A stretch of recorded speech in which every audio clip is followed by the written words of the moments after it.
Ngayon ay hindi ko po alam kung ito po ay live, pero ito po ay special po para sa inyo. Hindi po siya live. Kasi parang ganun dito. Oo, anyway. Kaya hindi ba ilan? Hindi ko na lang. I-upload ko na lang. Sige po.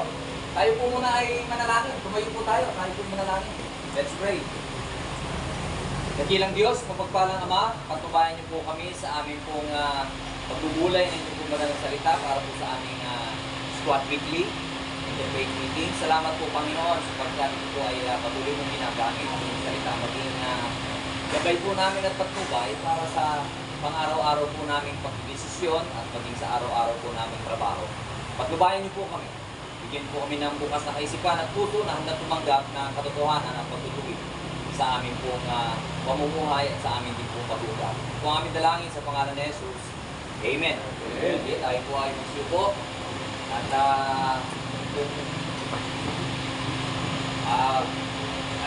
huwag po muna pansinin yung cellphone nyo para tuloy-tuloy po tayo sa ating pong pag-aaral.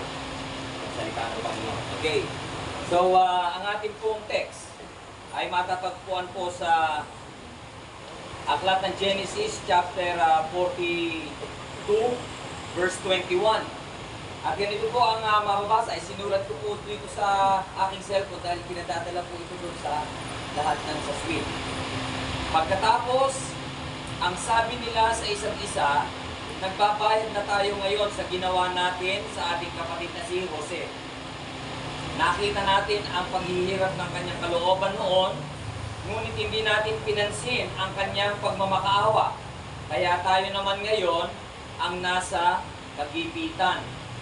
Sa wikang English po, and they said one to another, we are guilty concerning our brother.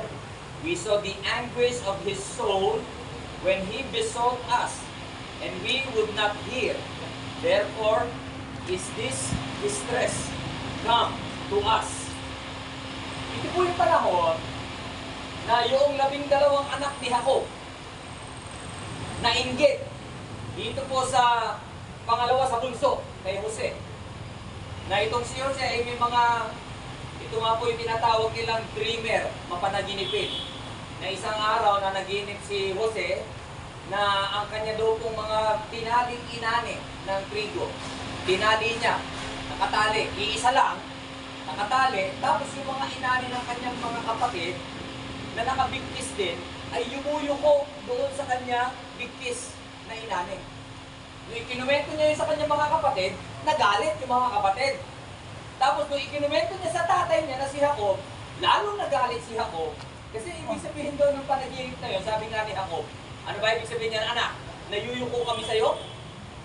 Na ikaw ang magiging mataas sa amin? At pagkatapos po ng pangyayari na yun, ay patuloy na lang sila sa kanilang pagbuhay. Nagsimula yung inggit ng kanyang mga kapatid sa kanya. Kaya nung isang araw, na siya ay pinabisita sa kanyang mga kapatid doon sa bukid, ay naisakatuparan yung plano na siya ay gawa ng masama. Nung una ay ipakakain siya sa mabangis na hayop, pero nung later on, sabi nung panganay, huwag na natin siyang patayin o paslangin. Ibenta na lang natin. Pero bago yun, bago nabuo yung plano,